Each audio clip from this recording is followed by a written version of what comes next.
caminho suave que a partir de agora traz para você mais uma entrevista produzida pelo site Judô Brasil. Desta vez, Branco Zanol conversa com o grande campeão e mestre nono grau, Ryofei Shiozawa. E sobre essa entrevista eu vou ler para você o texto que está publicado no site Judô Brasil. Paulista radicado em Goiânia, primeiro brasileiro a participar de uma Olimpíada, Tóquio 1964, Ryofei Shiozawa foi objeto de estudos do Instituto Kodokan do Japão.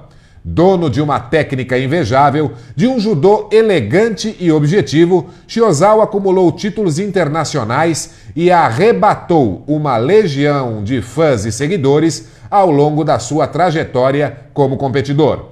Ao lado de Chiaki Ishii e George Medi, Shiozawa completa a Santíssima Trindade do judô nacional. 3 judocas extremamente técnicos que até hoje são referência nos grandes centros de judô do mundo.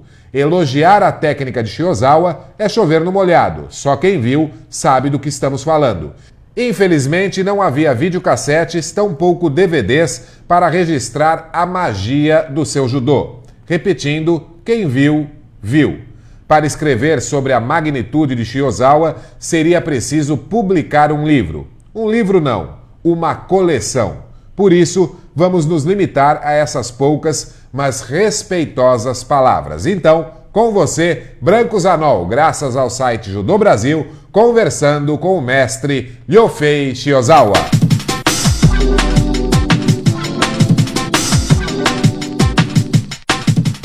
Convidado de hoje, a Shiozawa, um ícone do judô brasileiro, uma pessoa formidável dos anos 60, 70, é isso? Iniciei em 56. 56, mas o senhor começou a construir uma história no judô brasileiro nos anos 61, que participei no campeonato mundial lá em Paris.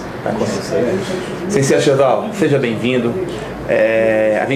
Se o senhor também está aproveitando a oportunidade, o senhor está hoje aqui em São Paulo recebendo um prêmio aí do campeão olímpico Aurélio Miguel, justa lembrança do Aurélio, mas se o senhor não viesse até São Paulo, eu posso deixar com toda certeza para o senhor que a gente iria até Goiânia. A gente já tinha falado com Cunha, a gente já estava planejando quando que a gente iria até Goiânia, porque como o senhor, como o Ishii, tem certas pessoas, como o Shinohara, Sensei Masao Shinohara, pessoas que a gente quer fazer, até para guardar aí como lembrança da memória do judô brasileiro. Tá? Eu agradeço de coração do senhor estar aqui presente. O senhor está em Goiânia há quanto tempo?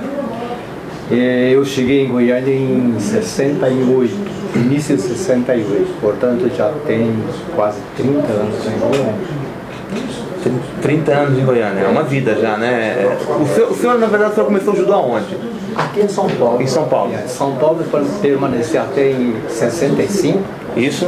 E daqui passei para Brasília, morei 6 anos em Brasília, e depois fui para Salvador, e também trabalhei 6 anos lá em Salvador, e de Salvador passei para Goiânia. Ainda tem academia lá em Goiânia? Sim. Goiânia, sim. O senhor tem academia lá ainda? Academia lá.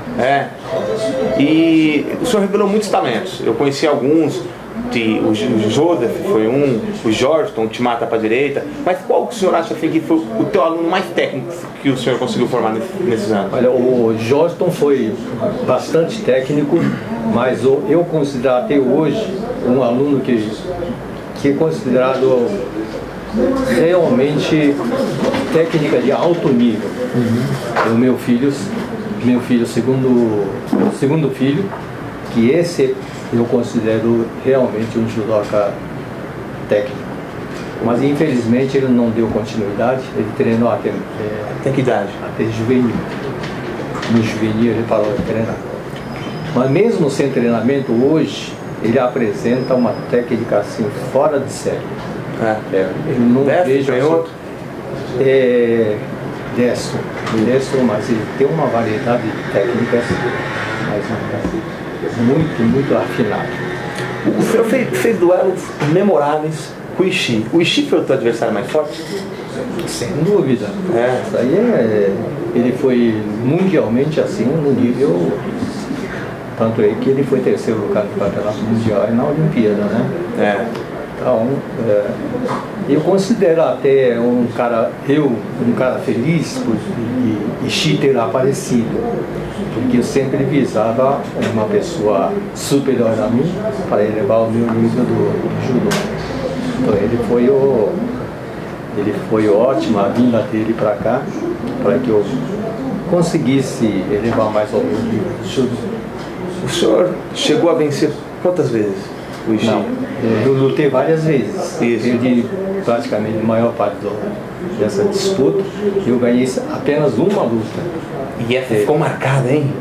As pessoas falam dessa luta. Foi de pão, né? Foi.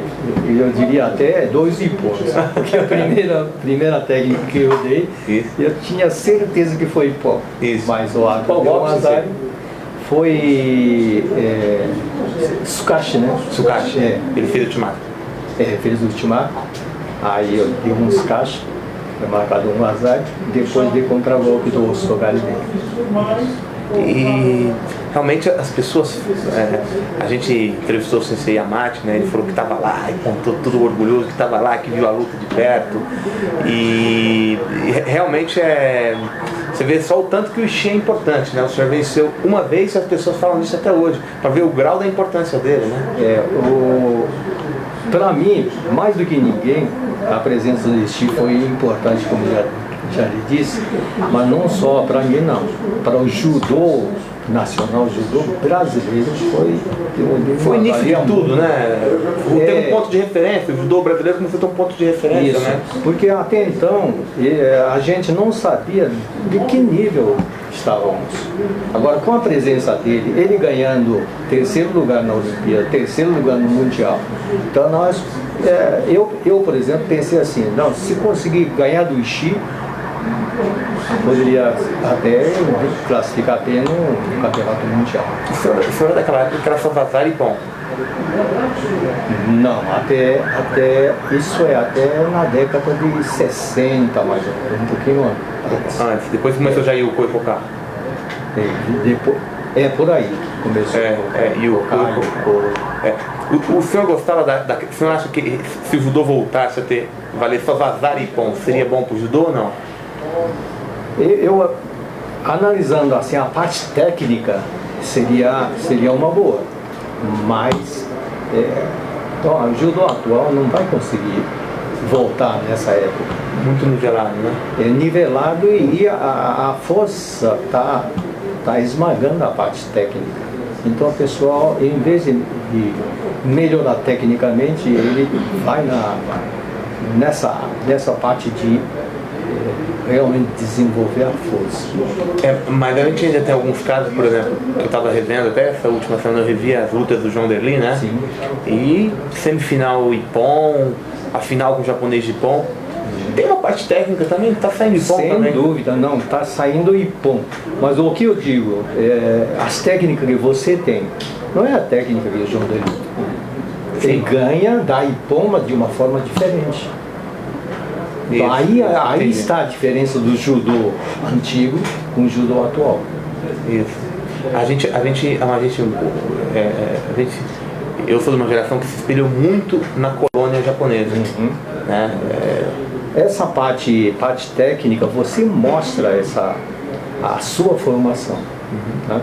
Porque se todos os professores preparassem os seus alunos baseando mais, dando importância mais nos fundamentos básicos, eu creio que o judô vai crescer muito mais se tratando do judô brasileiro. Hoje, eu trabalho com crianças. O senhor tem uma forma assim, tipo, o primeiro ano de judô, o senhor só dá a shiwaza, tem uma forma, tem um caminho que o senhor sempre faz com a criança, ou cada criança de uma forma? Cada criança de uma forma, porque cada uma pessoa tem a sua habilidade, a facilidade em determinadas técnicas, então eu desenvolvo essas técnicas e acrescentando outras técnicas que se adaptam para essa criança. Eu não defino assim, eu vou começar com a Ashwazar, depois passo para a Ashwazar. O Jorge, ele tinha um ultimata muito forte na direita, né? O Jorge. Eu admirava o tipo de ultimata dele, ele fazia puxando para as costas, depois fazia andando também. E o senhor trabalhou na época que ele era criança, algum ulticome diferente? Não, ulticome não, mas eu sempre mostrava, o ultimata tem várias formas de se aplicar, então procure treinar todas as maneiras que possa entrar no ultimata e desenvolva o que se adapta melhor. Então eu transmitia as técnicas dessa forma. Então, e sempre o que eu digo para os alunos é o seguinte, que procure as técnicas de grandes campeões, mas procure não imitá-los, mas sim tirar dessas técnicas deles. E criar uma forma tua, né? Claro, fazer a sua técnica. Aí sim essa técnica será muito mais eficiente do que simplesmente copiar. Que tem o teu próprio estilo também, né? Claro, claro. Que a beleza da vida tá aí. O seu jogo é um, o meu jogo é outro. Não adianta você querer imitar a minha maneira de... E cada ser humano é único no mundo, né? Pois é. Então eu sempre transmito para os alunos isso. Então, procure tirar de alguém algumas técnicas para adaptar aquilo ali para cada um, para si. E eu assim, caindo um pouquinho agora para o pessoal. O senhor tá com quantos filhos, Sensei? 3. 3 filhos. 3 filhos, quanto? Só 2 homens e uma menina. Só um fez judô, mas os dois. Os dois fizeram. Os dois chegaram assim no nível até juvenil, classificaram no Campeonato Brasileiro. Isso. Mas depois não deu continuidade.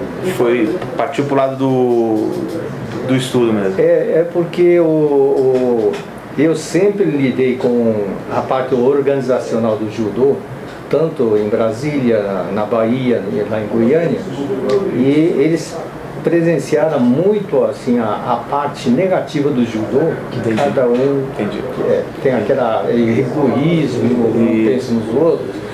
Aí meu filho falou assim, não, pai, se judô é assim, eu não quero seguir. Esse é o motivo, um dos motivos. É triste, mas é uma realidade, né? E ruim que ele muito cedo começou a enxergar presenciar, porque depende se presencia só depois de adulto, como conseguem compreender daqui, isso é do ser humano, não é o judô que é assim. Isso. Outro que eles...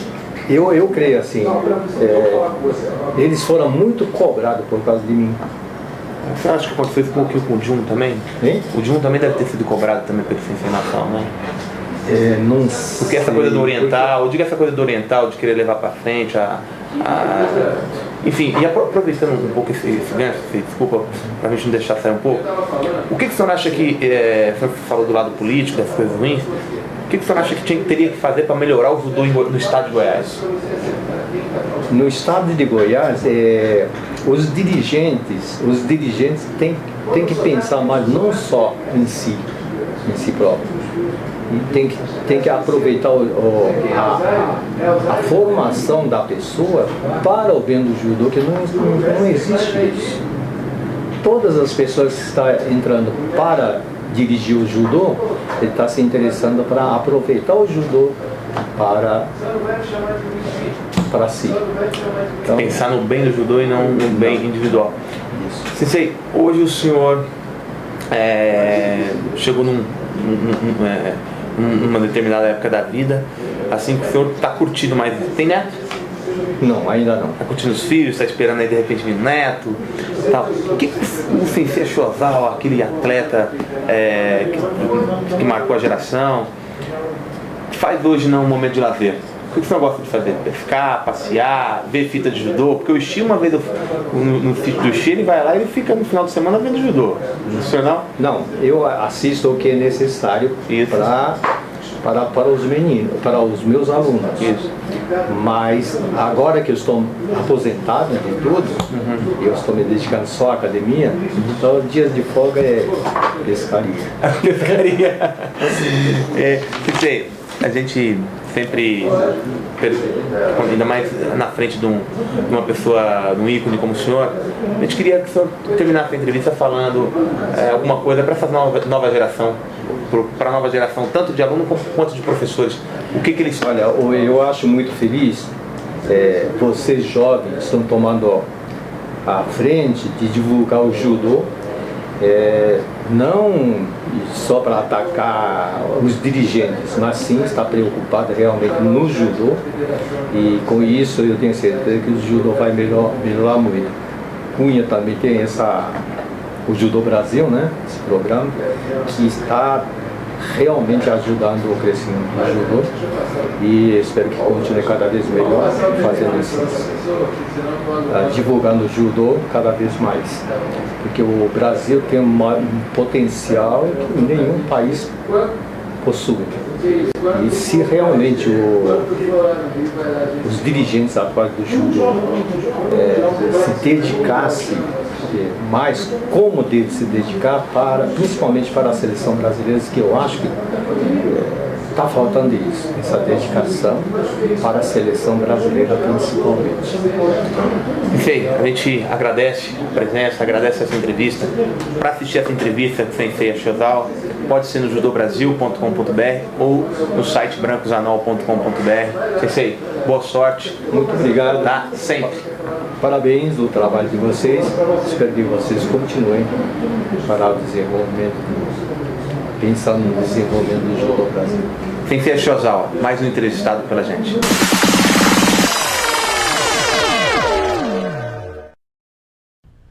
Fantástica esta entrevista com o mestre Ryofei Shiozawa, professor Shiozawa, medalha de ouro nos Jogos Pan-Americanos que aconteceram em São Paulo em 1963, campeão na categoria meio-médio, medalha de prata nos Pan-Americanos de Winnipeg, nos Jogos Pan-Americanos que aconteceram em Winnipeg, Canadá, em 1967, detentor de dezenas e dezenas de títulos. Parabéns, mestre Ryofei Shiozawa.